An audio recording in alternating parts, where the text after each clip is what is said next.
Boa noite a todos que estão assistindo a TV Barretos. Sejam bem-vindos ao programa Saúde na TV.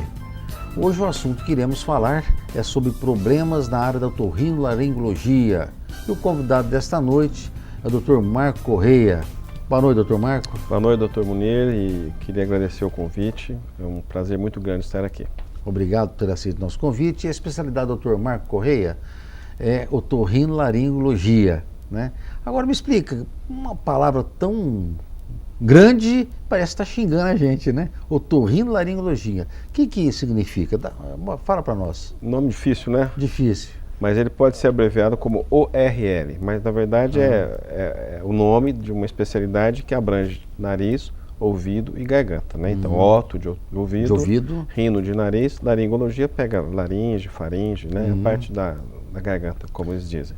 Tá, joia. Para chegar nessa especialização, otorrinolaringologia, você cursou 6 anos de medicina. Como é que foi a tua trajetória, né, antes de chegar na formatura de otorrinolaringologia? Então, na verdade, como todo médico, você tem que fazer o curso de graduação, que são 6 anos, né, na faculdade. Aí, no 6º ano, a gente começa a pensar o que eu vou fazer depois. E para mim foi muito simples. Eu fui primeiro eliminando tudo que eu não gostaria de fazer, né, as coisas que eu não tinha tido, que eu não, na verdade, no internato, que eu achei que não tinha muita aptidão, e sobraram algumas áreas. E eu acabei fazendo a opção pelo otorrino porque eu queria fazer alguma coisa que pudesse fazer parte de clínica, né, que não envolve cirurgias, e que também pudesse fazer um pouco de cirurgia. E a otorrino, ela foi, assim, me atraiu bastante. Tinha algumas cirurgias muito grandes, né, que na onde eu fazia as cirurgias de cabeça e pescoço, aqueles cânceres de laringe, umas cirurgias muito bonitas, né, na época. E acabei indo para otorrino. Depois foram 3 anos lá em Botucatu mesmo, na Unesp. São 3 anos de residência, no caso? Sim, o R1, R2, R3, como eles falam, né? E depois eu ainda fiquei eu fui 1 ano, eu fiquei na França fazendo o que a gente chama de aperfeiçoamento. Fiz um tempo num hospital infantil em Paris, que é o Hospital Necker Enfants Malades. Depois eu fui para Bordeaux, no Hospital Universitário, e fiquei no Instituto Portman, do qual eu sou membro desse instituto. Na verdade, eu fiquei um ano fora. Eu voltei 2 anos no Brasil? Não, fiquei 3 anos na residência. Na residência. Do quarto eu vim ano? Para Barretos. Ah, tá. Depois que você fez o complemento. Tive que fazer um caixa para poder fazer isso, porque é uma coisa assim, um pouco dispendiosa, né? Mas foi muito bom, valeu a pena. E eu acho que me serviu muito, né? Tem muitas coisas na verdade, a gente acaba não conseguindo fazer, porque existem algumas diferenças em termos de tecnologia, de condutas, né? Mas, de um modo geral, acho que foi muito bom. Que joia. Doutor Marco, agora é um tema que eu vou perguntar agora, que é super interessante, que é muito comum no nosso meio, todo mundo fica perguntando com relação à apneia do sono, né? O que vem a ser isso aí? A apneia do sono? A apneia, na verdade, vamos falar de ausência, né? A pessoa para de respirar, né, no sono, durante o sono. Então, a apneia do sono são pausas na respiração. A pessoa está dormindo. Normalmente são pessoas que têm o ronco, né? Elas estão roncando, e elas param de respirar em determinado momento. Está roncando, normalmente existe uma obstrução, né? A língua ela cai, bloqueia a região mais fácil entender, a região da campainha, e a pessoa trava, né? Isso elas podem acontecer em poucos segundos. Existem apneias de até quase 1 minuto sem respirar. Exato, então, né? Pode ser perigoso no caso? Claro, né? Você tem também apneias centrais, que é quando o problema é a nível do sistema nervoso central, como se fosse desliga e para de respirar. E depois volta, aí né? Volta. Porque, na verdade, o corpo ele tem uma maneira a hora que você para de respirar, você começa como se tivesse um disjuntorzinho ali que liga e desliga. Então, a hora que você atinge um determinado grau, vamos dizer, de dessaturação, quer dizer, de baixa de oxigênio, exatamente. Aí você, respira.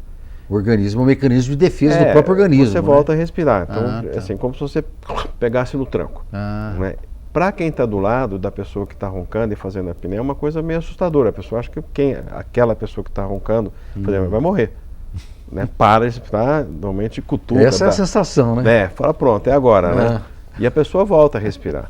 E quem está tendo apneia normalmente não percebe isso direito. Né? Algumas vezes você pergunta, e aí, você já acordou com o seu ronco? Já. Né? Algumas pessoas falam isso aí. Né? A pessoa está dormindo, ela acorda com o ronco. Eu já ronquei acordado. Não é com ronco acordado, tá? Por exemplo, vendo televisão, ela dá uma dormidinha, ronca. Tá. Né? Ela relaxa e ronca. E o problema da apneia também não é só o ronco, né? Todo mundo fala, ele ronca, né? Roncar, todo mundo pode roncar em determinadas situações. Mas no caso da apneia, o grande problema é o que vem junto com a apneia. Né? Por exemplo, todos que têm apneia têm ronco. Apneia do sono? Não. Não, você tem algumas apneias que podem acontecer sem o ronco. Sem o ronco. Mas o que a gente mais vê e o que a gente mais atende, vamos dizer, no dia a dia, são as apneias vindas com o ronco, junto do ronco, né? Junto com o ronco. Acompanhando o ronco. É natural, é normal que você tenha um determinado número de apneias por noite. Todo mundo pode ter. É normal. Acontece. É Existe um que a gente chama de fisiológico, que acontece que não. E a pessoa chega a acordar quando ela... Não. Essas apneias mais sérias, mais graves, elas são patológicas, é uma doença, né, que pode, em determinadas situações, ser muito, muito séria. Né? Então você tem algumas classificações, que é leve, moderada e grave, né, ou severa, e para você classificar, você tem algumas avaliações que são feitas. Né? A principal delas é um exame chamado polissonografia, que nada mais é de um sono monitorado. Então você vai num determinado lugar, que normalmente nós chamamos de laboratório de sono, né, que tem um aparelho que vai monitorar o sono daquela pessoa. Então ele monitora frequência cardíaca, o nível de oxigênio, né, no caso lá, a capnometria que eles chamam, né, movimento de pernas, se tem apneia, se não tem, qual a duração de cada apneia, se a apneia é obstrutiva, se ela é central, se ela é mista. Existem apneias que são mistas. É onde né? você acaba classificando o grau, né, da... E o sono, ele tem vários estágios. Tem 4 fases, fase 1, 2, 3, 4, e o sono REM. Então, para cada fase, você precisa ter uma determinada porcentagem do sono. Então, você tem que ter X% na fase 1, num sono normal. Né? Na 2 tanto, na 3 tanto, na 4 tanto e no REM tanto. Se você tiver alguma alteração no seu sono, vamos supor, na fase 1 você teria que ficar, por exemplo, 15% do tempo do sono normal. Você ficou 30%, né? Então você está com um sono mais superficial. No fim, fazendo tudo isso aí, você vai ter uma análise se o seu sono é um sono que tem uma eficiência boa ou não. Eficiência boa é acima de 85%, abaixo disso é pouco eficiente. E tem gente que dorme muito mal. Esse que dorme muito mal, o que vai acontecer? Por exemplo, durante o dia ele está lá vendo uma televisão, ele dorme, ronca, né? Ou ele está fazendo um trabalho qualquer, ele dorme durante aquele trabalho. Produtividade cai bastante. Cai muito, não consegue se concentrar. É uma pessoa que muitas vezes tem uma irritabilidade muito grande. É uma pessoa que não consegue, por exemplo, dirigir, pega uma estrada muito tranquila. Ele dorme dirigindo, sai da estrada. Tanto é que hoje uma grande preocupação, por exemplo, com o pessoal que é motorista profissional, existe aí um projeto, acho que até já está até aprovado, posso estar enganado, que é justamente pegar para os motoristas profissionais, pedir que eles façam a polissonografia. Por quê? Porque se ele tiver um problema de apneia do sono moderada ou grave, né, esse motorista ele vai ter que cuidar disso aí. Vai ter que cuidar para poder... Por quê? Porque ele dirige um caminhão, ele dirige um ônibus, né, ou ele está carregando crianças em peru escolar, esses ônibus que levam crianças. Esse motorista, ele pode, além de trazer um problema muito sério para ele, um acidente, ele pode levar problema a outras pessoas. Por exemplo, o motorista que sai da estrada, atravessa, bate do outro lado. Do outro lado, põe em risco. Você imagina o estrago, né?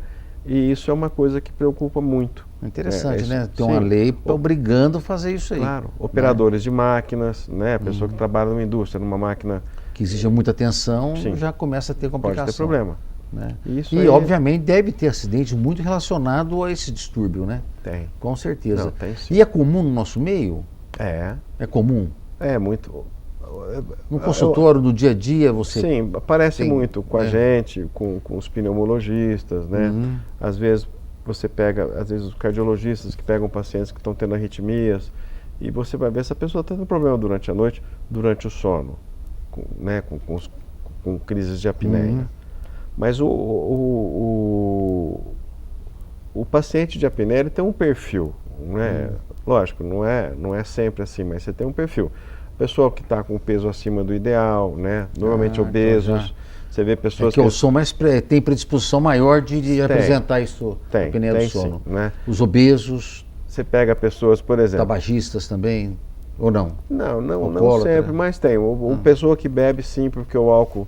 O que pode fazer roncar? Né? Então, vamos lá. Ó, você pode ter uma pessoa que ronca porque ela, por exemplo, está muito cansada. Chegou em casa morto, trabalhou o dia inteiro, está cansado. Independente de qual coisa. Ela tem uma chance muito grande de roncar. Ah, foi numa festa, bebeu. Ou comeu, foi dormir muito tarde. Também pode roncar. Né? Toma um tranquilizante, um calmante, um relaxante, um antidepressivo. Pode roncar. Porque relaxa toda... Relaxa a musculatura, né? E você tem relaxamento da língua, que é o músculo. Então, a hora que você deita, principalmente de barriga para cima, não vou falar assim, você tem aquela... A língua faz isso, ó. Ela encosta lá atrás. E você vai Começa roncar, a você virar tem uma- obstrução. Aí entra a questão, às vezes, desvio de septo nasal, a pessoa que tem uma rinite alérgica, tem as amígdalas muito grandes, tem o queixinho mais curto aqui, né? Então isso aqui está mais para trás, então a língua, em vez de ficar assim, ela já fica assim. Já é retraída. Ela é mais fácil tombar. E daí para frente, tem muita coisa. Né? Então é uma coisa que a gente fala que é multifatorial. Então você tem várias situações que fazem o ronco.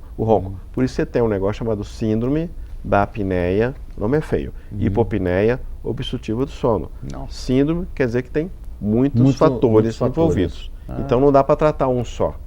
Você tem que pegar o conjunto. Ah, tá joia, interessante, né? E existe uma causa específica da apneia do sono? Não, assim, Seria um conjunto mesmo, exatamente, né? né? Eu acho Agora, que- falou, você tem uma doença que pode vir a causar apneia do sono, assim, especificamente. Não tem uma doença específica para isso.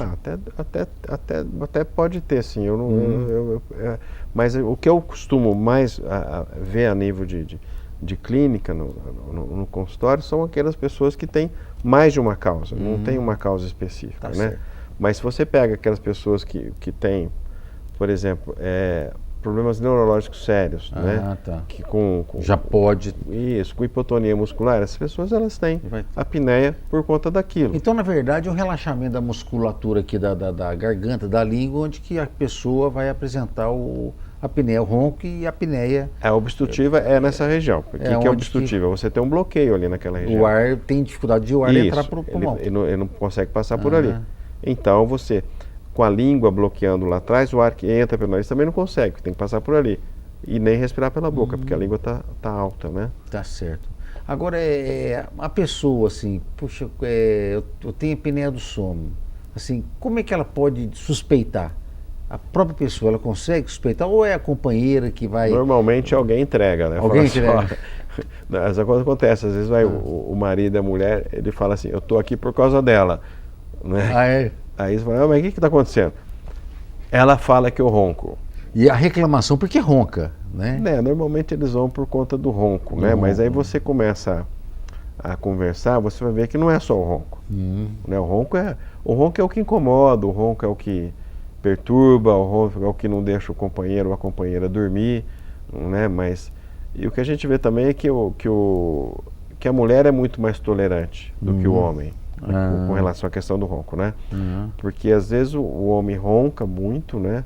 A mulher, ela releva, realmente tem mais, entre aspas, paciência. Agora, quando a mulher dá uma roncadinha, o homem fica louco, né? Ele quer resolver, mas muitas vezes ele ronca até mais do que ela. Né? E qualquer um pode roncar. Tem uma imagem ali, doutor Marco? Será que dá? Aí, tá no ar. Dá para voltar a fazer?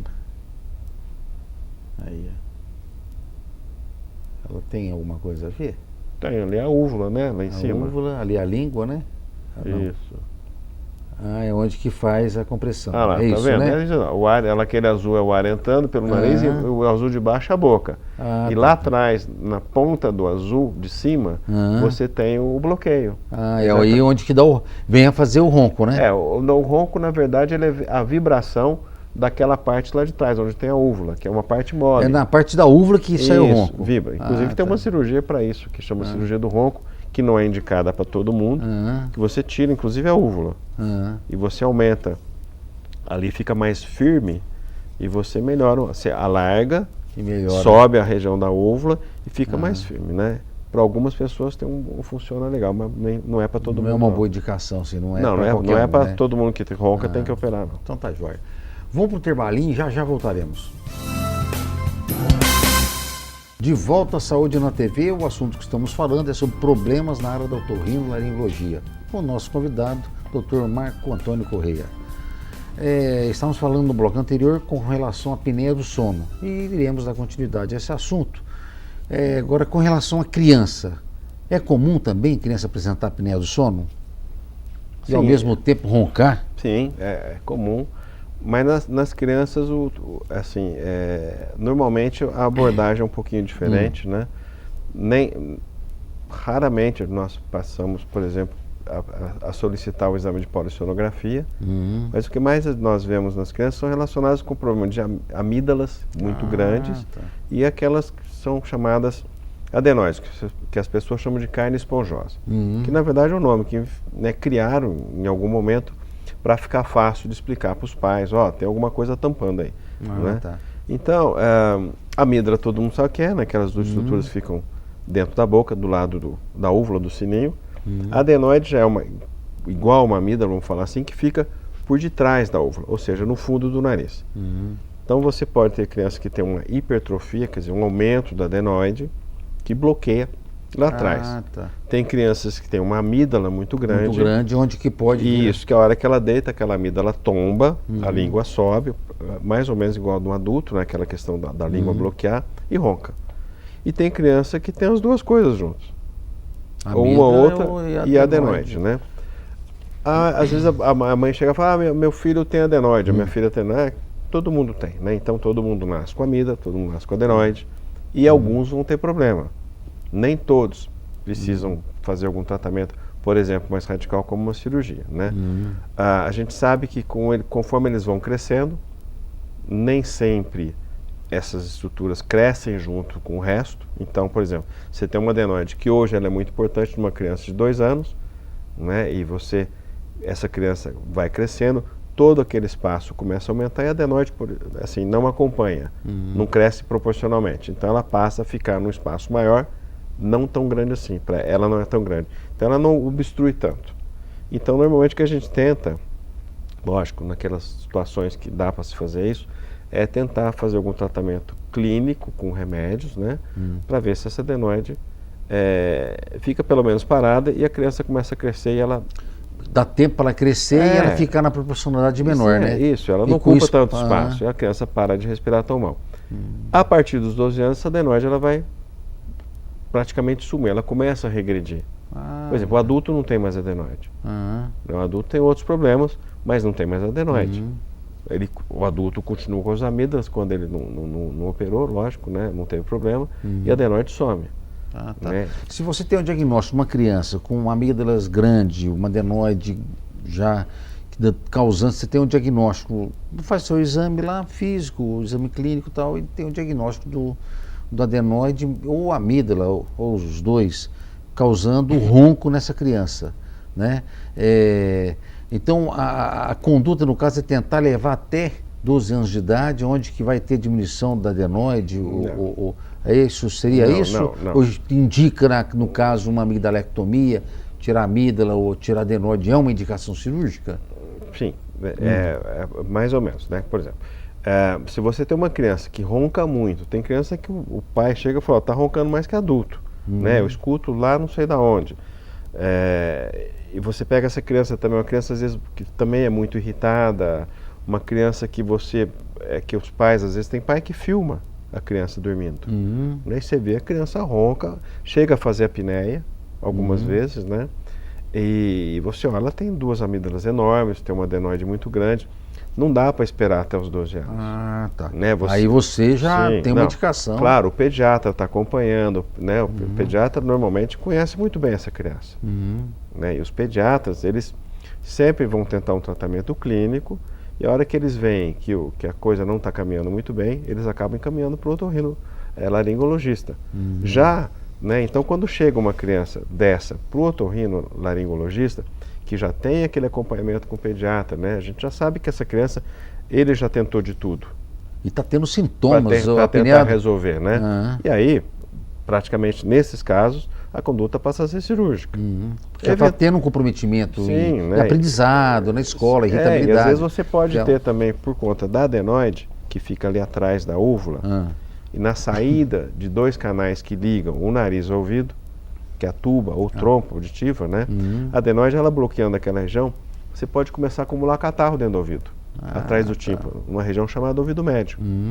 Então essa criança, muitas vezes, ela é uma criança que tem aquelas otites de repetição, aquela criança que não está indo muito bem na escola, ela é desatenta, ela é isso, ela é aquilo. Você vai ver, a criança está com otite catarral.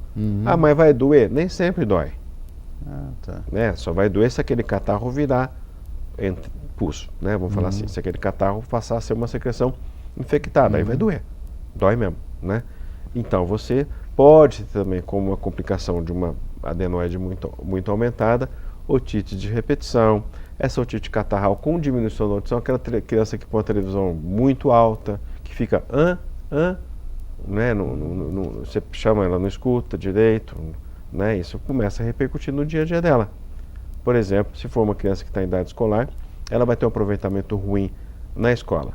Também, se for uma criança que ronca muito, ela dorme mal, ela pode ter sonolência durante a aula, né? Ela pode ser uma criança desatenta, assim, porque ela fica muito agitada. Então nem todos os tipos, a criança pode roncar, mas nem todos os tipos de ronco é sinal de algum problema?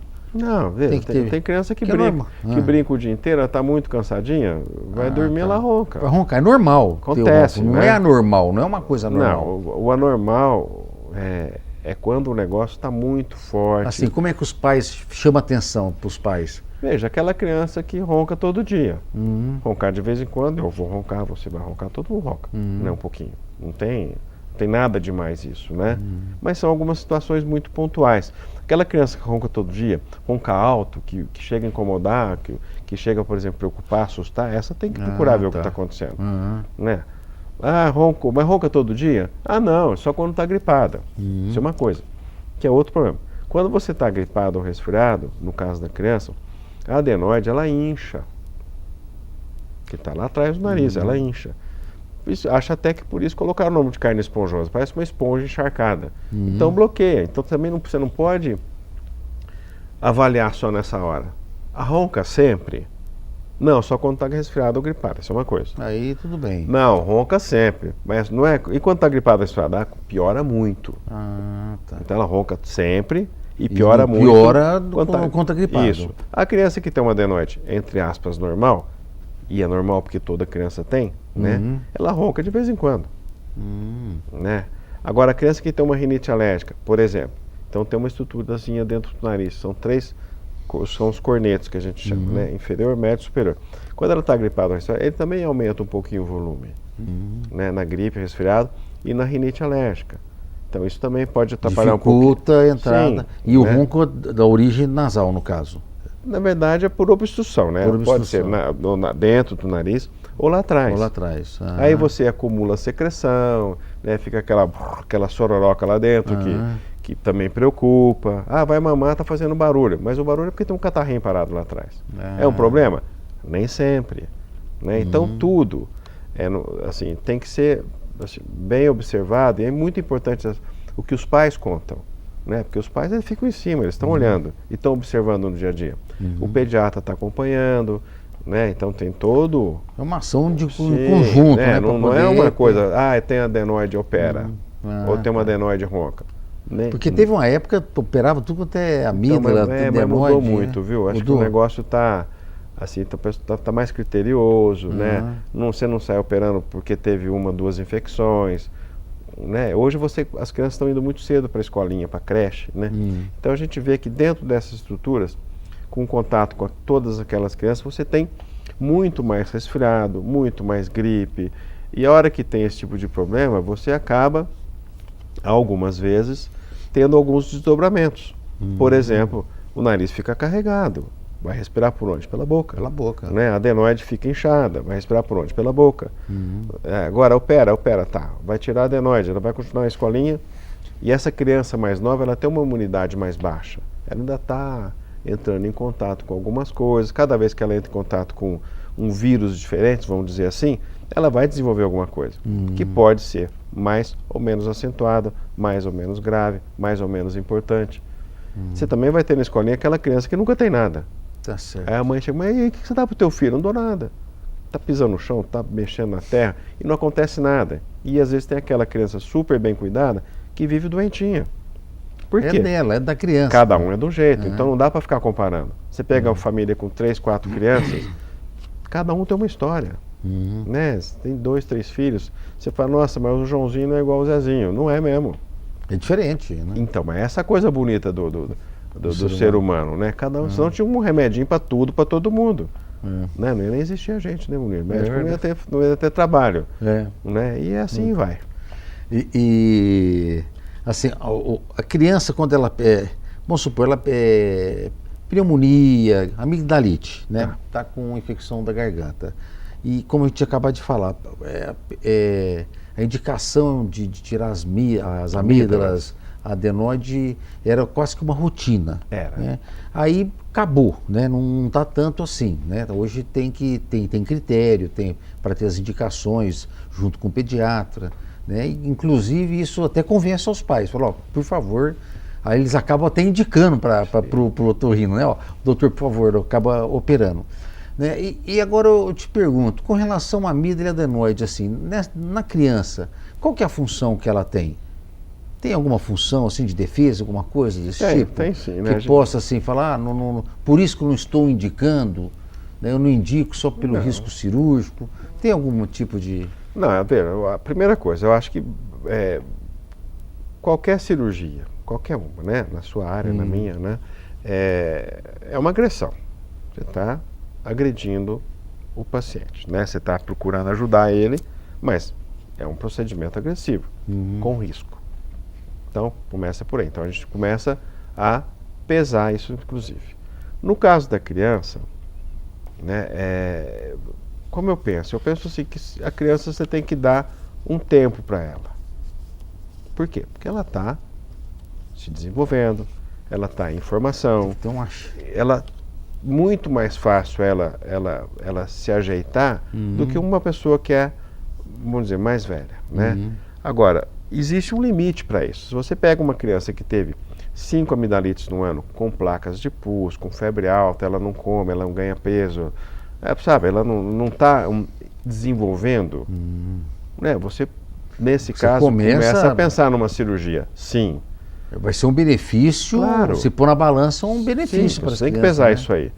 Não, teve 2 amidalites no ano, não foram tão graves.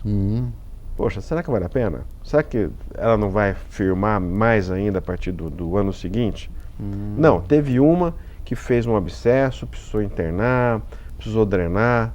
Poxa, será que não vale a pena operar?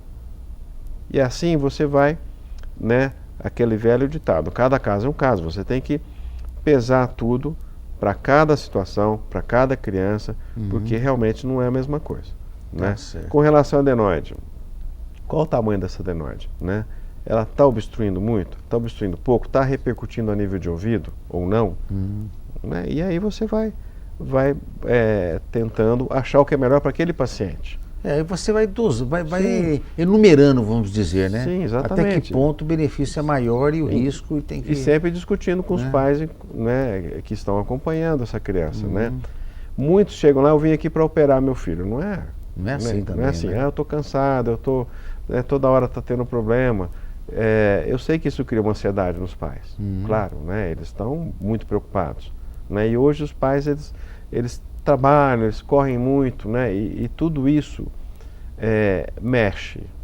Às vezes os pais eles ficam preocupados, de repente, não estou dando muita atenção, mas a gente entende isso aí, né? Nós temos filhos, a gente sabe que não é tão simples assim, né? A nossa vida é corrida. É corrida. E de todo mundo, independente do que faça. Eu acho que isso cria uma certa ansiedade e as pessoas elas querem o melhor para o filho, mas nem sempre é a cirurgia. Tá certo. Agora, na criança ficou bem claro, né? Inclusive até tratamento. Ficou bem claro. E no adulto, né? A terapêutica tem tratamento na apneia do sono? Sim, existem algumas coisas. Primeira coisa, né, é você fazer o diagnóstico. Se tem a síndrome da apneia do sono, né? Se for um quadro leve, que faz com a polissonografia, né? Isso, que esse é o diagnóstico, né? E em Barretos faz esse tipo de exame? Faz, sim. Tem sido feito em Barretos, né? Já existe um serviço capacitado para isso aqui na cidade de Barretos. Aí você vai primeiro estadiar essa doença, vamos falar assim. Se for um quadro leve, você tem algumas coisas que podem ser feitas. Por exemplo, depende da pessoa ter um desvio de septo, ou ter uma amígdala um pouco aumentada, pode, nesse caso, eventualmente partir para uma cirurgia.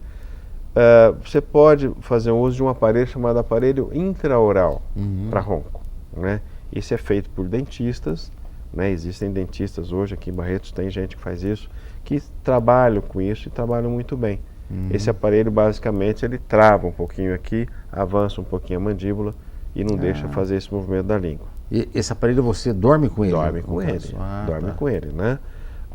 Você tem o CPAP, que é um tipo de um compressorzinho com uma máscara que não deixa lá atrás colabar, né? É como se você pega um canudinho de refrigerante, aperta a pontinha dele e tenta puxar o ar. Não vem, né? Na verdade, o CPAP é como se você ficasse alguém soprando o canudinho aqui, ele não colaba nunca, ele não fecha nunca. Põe um canudinho, alguém fica soprando ele aqui. É o CPAP, né? Lógico, sempre vai ficar grosseiramente falando, né? Mas para algumas pessoas funciona muito bem, dependendo da situação. A apneia moderada para grave, o CPAP costuma ser a solução, né? E melhora muito, viu? Tem pessoas que falam que não se adequam ao CPAP. Eu tenho um paciente que não tem um, tem dois. Ele morre de medo de quebrar e ficar sem, então ele já tem dois já. Agora, você tem que tratar o resto, né? Obesidade, tem que cuidar disso aí, fazer atividades físicas, importante, cuidar da alimentação, não comer coisa muito pesada antes de dormir, né? Enfim, né? É uma coisa trabalhosa que exige muita disciplina da pessoa. E também não é tão simples assim, a gente sabe disso, né? Tá certo. A pessoa precisa querer mexer, mudar. Tá joia. Vamos para o intervalinho, já voltaremos. De volta à Saúde na TV, estamos com o Dr. Marco Correia e o assunto que estamos falando é sobre patologias, doenças, né, na área da otorrinolaringologia. Agora, com relação ao zumbido, o que é o zumbido? Rapaz, zumbido é uma bomba na minha área, viu? É um abacaxi grande. Chato, né? É chato porque na grande maioria das vezes a gente não tem uma causa específica. E na grande maioria das vezes a gente não consegue fazer esse zumbido desaparecer, né? A gente está conversando agora mesmo, eu mesmo tenho um aqui desde 92. O meu eu sei por que apareceu, né? Mas também não foi embora. Já me incomodou, não me incomoda mais. Mas você pode ter problema de zumbido desde um problema, por exemplo, de articulação, né? Você está falando agora mesmo da tua área, da questão da problemas de carótida, né? A ateromatose, que às vezes sopro, né? Sopro, né? E cada um que tem um zumbido, ele fala que o meu zumbido se parece com um reator de lâmpada fluorescente. O meu zumbido se parece com uma geladeira funcionando. O meu parece um apito. O meu parece um rádio fora do ar, como eu estava contando agora. Aquele chuvisco entre uma estação e outra. Né? Tá aqui. Chegou a incomodar uma época. Já, no começo até me incomodou muito, viu? Mas eu vou dizer, né? Então, o que pode causar o zumbido no caso? Olha, você pode ter desde problemas metabólicos, né? problemas, né, relacionados com problemas hormonais, pessoas que têm problemas de tireoide podem ter zumbido, pessoas que têm problema de diabetes. A diabetes, ela mexe com, né, na sua área vascular, com circulação no corpo inteiro. E a circulação do ouvido, né, nós estamos falando do ouvido, no caso ali da região da cóclea, aquele caramujinho, é uma microcirculação. Então qualquer oscilação de fluxo numa região dessa, que é a circulação terminal, né, você mexe com tudo ali. Você pode ter morte de células, né, e você pode, por exemplo, uma pessoa ter um zumbido.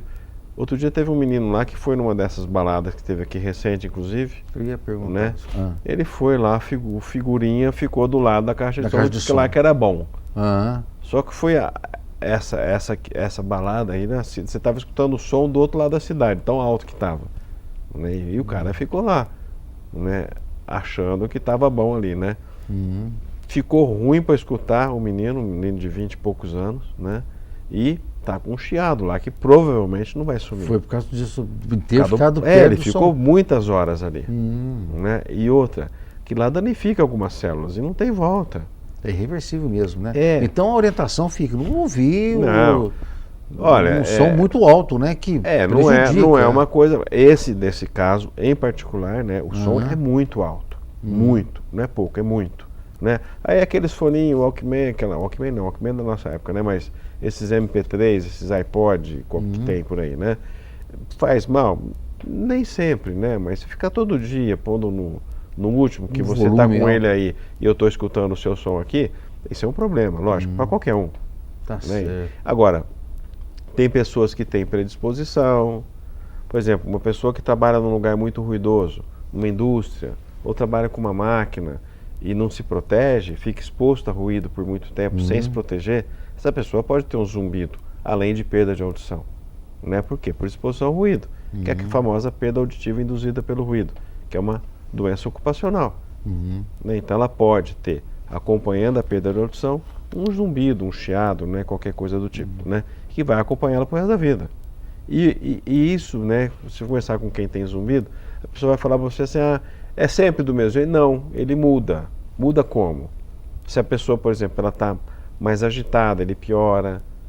Se ela, por exemplo, toma muito café, chá preto, Coca-Cola, que tem cafeína, estimulante, pode piorar. Ele pode piorar, tá? Né? Então, o pessoal fica tomando esses Red Bull, essas coisas, né, que tem uma concentração altíssima de café, né, de cafeína, né? Pode ter problema. Os tabagistas podem ter problema. Então todo mundo que fuma tem problema? Não, não é assim, né? Mas você pode, em alguns casos, agravar o problema, né?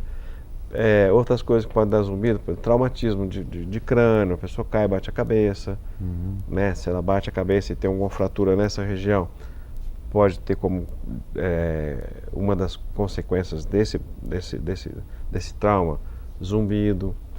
E aí vai, viu? E tem uma faixa etária que é mais propensa a ter vir apresentar zumbido? Né? Tem sim, viu? Acho que o pessoal, as pessoas assim mais da meia terceira idade assim, já mais da meia idade para cima, né? Eu acho que o pessoal da terceira idade é muito comum, sim. É uma queixa muito frequente, viu, o zumbido. Né? E tem uma dica, pessoal, tem zumbido, fiz de tudo e eu levo comigo e me irrita. Né? Se a pessoa dormir, na hora que está dormindo é a hora que incomoda. O ambiente, quanto mais silencioso, mais intenso é o zumbido. Né? Se a pessoa for dormir com o rádio ligado, alguma coisa, um sonzinho assim, ajuda. Tem algumas dicas que a gente fala, né? Na verdade, essa questão do silêncio, né? Tá tudo silencioso. Por que o zumbido é mais forte nessa hora? Porque você não tem nenhum som competindo com ele. Né? A gente fala que quando existem outros ruídos, a pessoa não se incomoda. A pessoa mesmo, ela fala, mas tem hora que não está me incomodando. Que hora é essa? A hora que eu estou fazendo tal coisa, ela está distraída. Existe inclusive um trabalho, que eu li faz um tempo já, que falava o seguinte, foi feito com mulheres que tinham queixas de zumbido importante e que tiveram outro problema. Nesse caso, mulheres que tinham um problema de saúde, eu não me lembro exatamente, mas acho que era um câncer, né? Em algum mama, eu não sei, né? Eles pegaram essas mulheres, enquanto elas estavam tratando essas doenças mais sérias, elas não falavam mais do zumbido. Então passou aquele período em que elas... E ela transferiu, será não é que que transferiu, elas mudaram o foco, né? Ah, Que é muito pior do que o zumbido, o outro problema. interessante. Então elas começaram a não falar Não tanto ter. zumbido, não tocavam mais no assunto. O zumbido estava lá. Estava lá, com certeza, Ah, né? Passado esse problema, eles voltaram a falar do zumbido, olha só. entendeu? Então, na verdade, o zumbido, ele é... Relacionado a foco também, né? A pessoa fica por focado exemplo, no o zumbido. que eu falo e muito tal. para os pacientes? Eu falo, escuta, se você fizer esse zumbido se transformar na coisa mais importante da tua vida, já virá um inferno, porque você não vai pensar em outra coisa. E eu já tive paciente assim. Nossa. Não, tive paciente com um problema muito sério de zumbido. Tive paciente que chegou a fazer cirurgia para tirar o zumbido, perdeu a audição. Esse paciente é uma paciente até falecida. Fizeram uma proposta para ela, essa cirurgia ela realmente existe, né? Mas assim, você faz a cirurgia, você fica surdo daquele lado, mas a proposta era, você faz a cirurgia, você vai perder a audição e o zumbido vai embora. Essa pessoa, ela estava tão perturbada com esse zumbido que ela aceitou fazer essa cirurgia. Nossa. Perdeu a audição e ficou com o zumbido. Ficou com o zumbido? Ficou. Puxa vida. Essa paciente, eu conheci essa É complicado. paciente Você vê, a gente logo vê que eu cheguei aqui em Barretos. Não tem 30 anos essa história, né? E ela continuava vindo no consultório, assim, periodicamente, por conta dessa história do zumbido. Ela chegou a fazer 2 cirurgias. E ficou. Continuou com o zumbido, né? Então, É difícil, tipo, pra você ver até onde a pessoa chega por conta disso aí, né? E, quer dizer, que tamanho que era o zumbido dela, eu não sei. Como você não sabe o tamanho que é o meu, né? Cada um sabe exatamente o que está incomodando e o tamanho que aquilo tem, né? Você não consegue medir isso, é difícil medir. É complicado, né? Existem algumas propostas, né, de se quantificar isso aí, de dosar isso aí, né?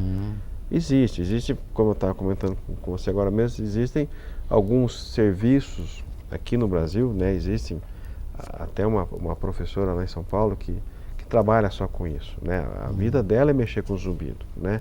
Ela se dedica muito a isso, né? Tem um pessoal em São Carlos da engenharia lá na USP desenvolvendo alguma coisa para tentar melhorar essa questão do zumbido. Só que é uma coisa muito doida, sabe? Uma coisa muito complicada, né?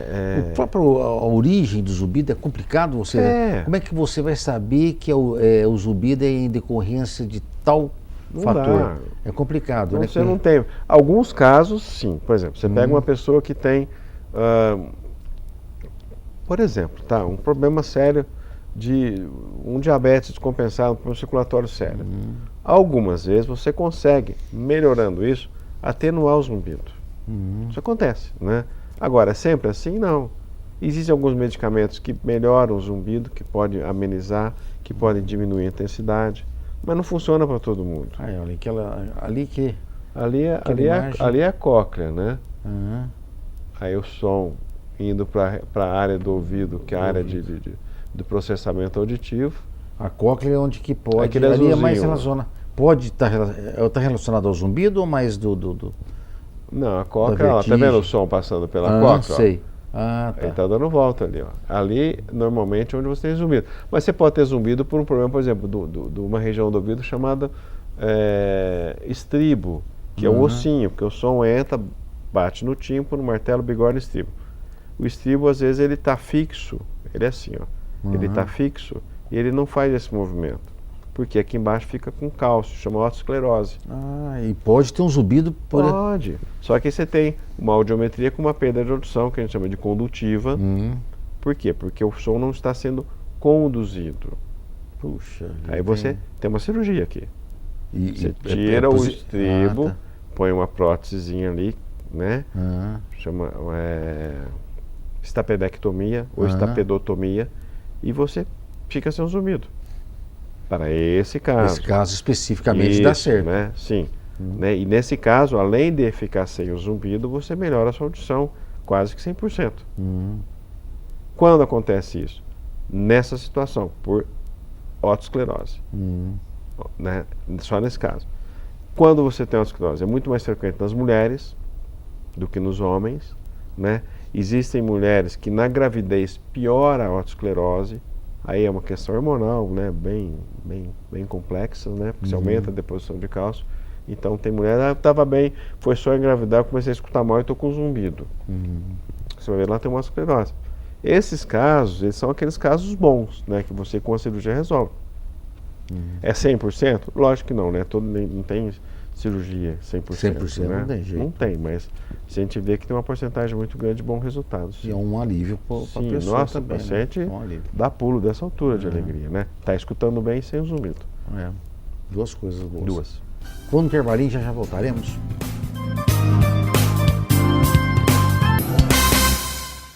De volta à Saúde na TV, estamos falando sobre problemas na área do otorrinolaringologia com o Dr. Marco Antônio Correia. E agora com relação, Dr. Marco Antônio, as pessoas quando acordam com o nariz entupido, uma coisa chata, desconfortável demais. E aí? Pô, põe chato nisso, eu que esse ar-condicionado teu, que eu já estou entupido aqui, ó. Já entupiu, já. Então, essa é uma causa. Que esse calorão que tem feito, né, as pessoas têm usado ventilador, ar-condicionado e muitas vezes acordam no meio da noite e entupidão lá, respirando pela boca. Uma das causas é o ar-condicionado. Uma das causas. Essa época agora, né, então vou falar sempre o que a gente tem visto no dia a dia, né? Muita coisa relacionada com isso. Você pega, o ano inteiro pode ter problema, mas você pega o período, por exemplo, do outono e inverno, maio até outubro, período seco, né? Temperatura oscilando, pozinho, poeira, às vezes a pessoa começa a tirar aquelas cobertas do guarda-roupa, né? Quando faz frio, né? Porque pouco frio faz, mas normalmente usa um edredom, né? Mas isso tudo pode, por conta da rinite, né? Então a pessoa espirra, coça, tem coriza. A hora que isso acontece, lá dentro incha um pouquinho, isso causa obstrução. Então, a rinite alérgica. Às vezes a pessoa tem, por exemplo, um desvio do septo nasal, que é essa parte aqui do meio, que teoricamente dividiria o septo, o nariz, em duas metades, também teoricamente iguais. Mas raramente você vê alguém que tem ele certinho, né? Todo mundo pode ter um pouco de desvio e conviver muito bem com isso, né? A outra coisa que, né, a questão do ar-condicionado que estava comentando, as pessoas têm usado muito ar, né, nessa época de calor forte, né? Eu acho que o ar durante a noite ele tira a água daquele ambiente e resfria. Então o ar fica frio e seco. E o nariz ele serve para quê? Para umidificar, para aquecer e para filtrar o ar. Isso ele faz muito bem. Só que depois de um tempo, respirando esse ar frio e seco, o nariz pifa, né? Ele inflama, na verdade, né? Ele começa a não ter como trabalhar direito. Nesses casos aí que você orienta para as pessoas que dormem com ar-condicionado? Olha, a primeira coisa é não querer botar o ar lá. Tem gente que põe 17 e dorme com 10 kg de edredom, né? Não precisa, né? Ou de cobertor. Põe numa temperatura que seja agradável. 23 graus, eu acho que tá bom demais, né? Dá para dormir bem. Dá para dormir bem. Não precisa ficar congelando, né? Não é tão gelado, não seca tanto. Você pode usar um umidificador, você pode usar alguma coisa que hidrate o nariz. Existem produtos para isso hoje, né? Soro fisiológico, etc. Você pode procurar se hidratar bem. Então dorme lá, deixa um copinho de água do lado. Se você à noite acordar com a boca muito seca, é sinal de que o nariz tampou, pinga um sorinho, toma um pouquinho de água. Tampou o nariz, porque respira pela boca e seca. Seca tudo. Você pode acordar inclusive com dor de garganta, né?